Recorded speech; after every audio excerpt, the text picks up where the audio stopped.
హల్లెలూయా. ఒకసారి చెప్తారా హల్లెలూయా, హల్లెలూయా. మళ్ళా వదిలిపెట్టలేదు వాళ్ళు, విడిచిపెట్టలేదు వాళ్ళు. ఒకే ఒక అవకాశం, ఒకే ఒక జీవితం. ఆ టైం దాటిపోతే, ఆ అవకాశం దాటిపోతే తన జీవితంలో ఆ అద్భుతాన్ని చూడలేరు వాళ్ళు. వాళ్ళకి అవసరమే ఆ అద్భుతం చూడాలి వాళ్ళు. హల్లెలూయా, హల్లెలూయా, హల్లెలూయా. అమ్మా, ఈ రోజు నేను ఒకటి చెబుతున్నాను వినండి.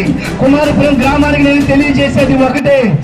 ఈ రోజు యేసు ప్రభు మీ గ్రామము గుండా ఈ క్రిస్మస్ అనేటువంటి ఈ దినమును ఆ దేవుడు జరిగించుకుంటూ మీ గ్రామము గుండా ఈ రాష్ట్రాయన నడుస్తూ ఉన్నాడు. మీ గ్రామములో ఆయన సంచరిస్తూ ఉన్నాడు. ఈ రోజు మీ గ్రామములో ఎటువంటి గురితనం ఉండదు, మీ గ్రామంలో ఎటువంటి నిరాశ ఉండదు, మీ గ్రామంలో ఎటువంటి ఆత్మహత్య జరుగుతున్నదో, మీ గ్రామంలో ఎటువంటి అటువంటి గ్రామంలోనికి, అటువంటి ప్రజల దగ్గరికి, అటువంటి జనాంగం దగ్గరికి, అనగారిన వారి దగ్గరికి, ఇబ్బందుల వారి దగ్గరికి, ఒంటరితనంలో చచ్చిపోవడానిక ఈ బ్రతుకులో కొత్త, ఈ జీవితంలో కొత్త నేను అలసిపోయానని వేసారిపోయిన వాళ్ళ దగ్గరికి ఈరోజు క్రిస్మస్ అనే ఒక సందేశాన్ని తీసుకొని యేసు ఈ ప్రాంతం గుండా వెళుతూ ఉన్నాడు. హల్లెలూయా, హల్లెలూయా. కానీ జనాలు ఏం చెప్తారంటే, ఊరుకోండిరా, మన మతం కాదు, మన కులం కాదు, మనకు సంబంధం లేదు అని ఈరోజు యేసు ప్రభువుకి కులాన్ని అంటగడుతున్నారు, మతాన్ని అంటగడుతున్నారు, యేసు ప్రభుని తక్కువగా చూస్తున్నారు. ఈరోజు వాళ్ళు కూడా వాళ్ళు అంటున్నారు కదా అని వాళ్ళు ఆగిపోతే వాళ్ళ జీవితం అక్కడే ఉండిపోయేది. ఈరోజు నేనేం చెప్తున్నానంటే, ఈరోజు నీ పరిస్థితి బాగోపోతే, నీ స్థితి బాగోపోతే, నీ కుటుంబం బాగోపోతే జనాలు చెబుతారు, కానీ నీకు 100 రూపాయలు కూడా ఎవరు నీకు ఇవ్వడం. ఎవరైనా నీకు 100 రూపాయలు ఇచ్చేది పొద్దున్న రోడ్డు మీద అడుగుతాడు. ఈ రాత్రి నీ పరిస్థితి బాగోపోతే, ఈ రాత్రి ఒక 1000 రూపాయలకి సహాయం చేస్తే 2 రోజుల తర్వాత ఆ 1000 రూపాయలు నీకు ఇవ్వకుండా, ఇవ్వకపోతే 100 మందికి చెప్తారు ఈరోజు.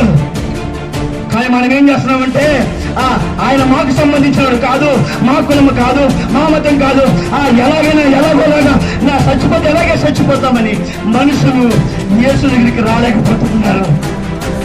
అంతమంది జనాభా మధ్యలో 2 గుడ్డి వారిని యేసయ్యా నిలిచాడు. గట్టిగా చెప్పబడ్డాము సమయంలో. అక్కడ గొప్ప గొప్ప వాళ్ళు ఉన్నారు, పరిసయ్యులు ఉన్నారు, శాస్త్రులు ఉన్నారు, గొప్ప గొప్ప జ్ఞానవంతులు ఉన్నారు, ఆయన దగ్గర పెట్టుకున్న వాళ్ళు ఉన్నారు. వాళ్ళందరినీ పక్కన పెట్టి ఈ కేక వింటూ ఉన్నాడు ఆయన. హల్లెలూయా, హల్లెలూయా. రోజు నీ స్థితి ఎలా ఉందో నాకు తెలియదు.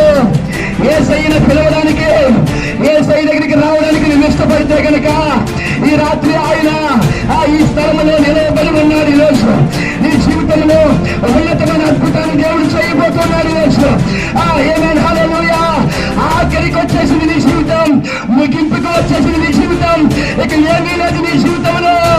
నువ్వు ఎన్నోసార్లు అందరూ బాగున్నారు, నా పరిస్థితి ఏంటని నువ్వు ఆనంద పడుతున్నావు. ఈరోజు ఆ దేవుడు నీతో మాట్లాడుతూ ఉన్నాడు. నీ స్థితిని మరలా మొదటికి దేవుడు తీసుకొని రాబోతూ ఉన్నాడు. చెప్పలేదు ఈ సమయం గట్టిగా.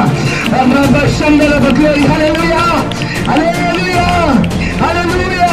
యేసు ప్రభు కనుక నువ్వు ఒకసారి నీ జీవితంలో వదిలిపెడితే నీ జీవితంలో అద్భుతాలను చూడలేవు. ఆయన నిలిచాడు. ఆ గుడ్డి వారు నాకెందుకులే అనుకోలేదు. వాళ్ళందరినీ వదిలిపెట్టి వాళ్ళ దగ్గరికి చదవండి. హల్లెలూయా. నేను మీకు ఏమి చేయగోరుచున్నాను. హల్లెలూయా. What can I do for you? ఆమేన్. హల్లెలూయా. ఈరోజు మన మధ్యలోకి వచ్చిన దేవుడు ఎలాంటి వాడంటే, నీ పరిస్థితి ఎలాంటిదైనా సరే ఆ పరిస్థితిని మార్చడానికి ఈరోజు నీ దగ్గరికి వచ్చి ఆయన అడుగుతూ ఉన్నాడు. ఈరోజు కుమారపురమును నేను నీకు ఏమి చెయ్యాలి? హల్లెలూయా. నేను నీ కుటుంబానికి ఏమి చెయ్యాలి? అయ్యా, యథార్థముగా దగ్గరికి మొదలుపెట్టు, యథార్థముగా అడుగు.